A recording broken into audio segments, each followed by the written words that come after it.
And दोस्तों, आज Sunday, क्या आप प्रीमेचर जाना चाहते हैं तो आपके लिए खुशखबरी है, क्योंकि प्रीमेचर का कोटा बढ़ गया है। और ये लेटर है 22 मई 2024 का। और किसी पर्टिकुलर कोर्स और आर्म्स के लिए, क्या सभी कोर्स और आर्म्स से ऐसा ही हो गया है? तो हम बात करेंगे कि आखिर में आज पीएमआर जाना चाहते हैं तो उसके फायदे क्या है, नुकसान क्या है। जबरदस्त बात करूंगा इस लेटर से पहले। यदि कोटा बढ़ गया, यदि आप जाना चाहते हो तो सबसे पहले आपकी सर्विस मिनिमम 15 साल होना चाहिए। मिनिमम 15 साल होना चाहिए। यदि आप 15 साल के बाद जाते हो तो आप एक्स सर्विसमैन के हकदार हैं, आप अधिकारी हैं। और आप चाहे सेंट्रल गवर्नमेंट की जॉब है, चाहे आप स्टेट गवर्नमेंट की जॉब है, आप कर सकते हो। और आपके पास रहेगा, बड़ी चीज रहेगी, आपकी एनर्जी और समय दोनों आपके साथ हैं। लेकिन आपको फाइनेंशियली क्या क्या मिलेगा और कहां का नुकसान है, इसके बारे में भी जानना जरूरी है।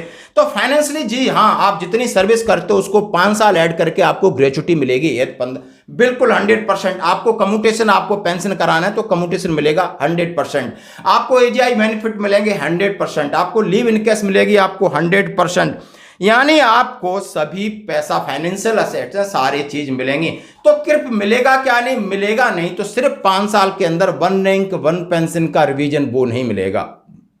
यानी पे कमीशन, यदि आपकी पेंशन रिवीजन करता है तो उसका आपको पूरा लाभ मिलेगा, लेकिन 1 रैंक 1 पेंशन का लाभ नहीं मिलेगा।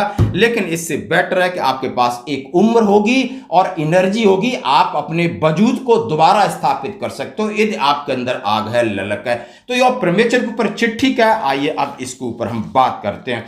यह है तोपखाना की है, रेजिमेंट ऑफ आर्टिलरी की। प्रीमेचर रिटायरमेंट उन्होंने दिया है। Appraisal on training and Adam matters, month of April 2024। उनका it is once again intimated that competent authority has increase PMR Kota on compensate ground from 0.5% to 1%। Approximate कितने जा सकते हैं? 1502 लोग, यानी आरटी की बात कर रहा हूं।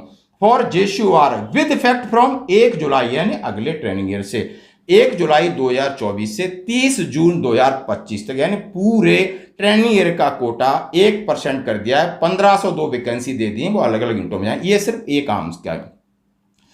Till date only 263 PMR cases have been received by this director general from arty code. उनका अभी तक 263 केस आए। उन्होंने कहा apropos above command RT requested to issue necessary instruction all formation headquarter for speedly process for all PMR cases to RT record on priority. Timely process of PMR document will not only avoid the understandable petition complaints of PMR cases but also help in optimise utilisation and revise PMR Kota. और नीचे सीधे सीधे sign लिखे, आप समझ सकते हो। एक अपना उन्होंने डाला है कि भैया इस ट्रेनिंग ईयर में आपके लिए इतना बड़ा, जिसका परसेंटेज है 1% के हिसाब से 1502 वैकेंसी हैं और मेरे पास इतनी एप्लीकेशन आ गई हैं। ट्रेनिंग ईयर बताए 1 जुलाई 2024 से 31 मई 2025 तक ये आपकी वैकेंसी हैं। 30 जून 2025 तक की, इसमें इतने लोग जा सकते हैं, यानी आपको कंपेंसेट ग्राउंड के ऊपर। तो और प्रीमेचर यही तरीका रहेगा, लगभग सभी में यही है। और आप चूज करना है, आपने प्रीमेचर जाना है, नहीं जाना है, आपका प्रमोशन लेना है या नौकरी लेना है, क्या फायदा है, क्या नुकसान है। यदि आप मेरे व्हाट्सएप नंबर पर आप कॉल कर सकते हो, क्या फायदा क्या नुकसान है, कितनी पेंशन बनेगी, यदि आप जाना चाहते हो कितना आपको ग्रेच्युटी मिलेगा, कितना कम्यूटेशन मिलेगा, कितना आपका आईपी फंड है, सारी चीजें। और आपके पास एक कैलिबर है, आपकी एजुकेशन सही है, आपका सेहत सही है, भगवान करे आप बिल्कुल आके आपका जो सेकंड कैरियर है उसके लिए आप जरूर ट्राई कर सकते हैं। तो ये बड़ी और ताजा अपडेट थी, इसके ऊपर मैंने आपके साथ शेयर की। धन्यवाद दोस्तों।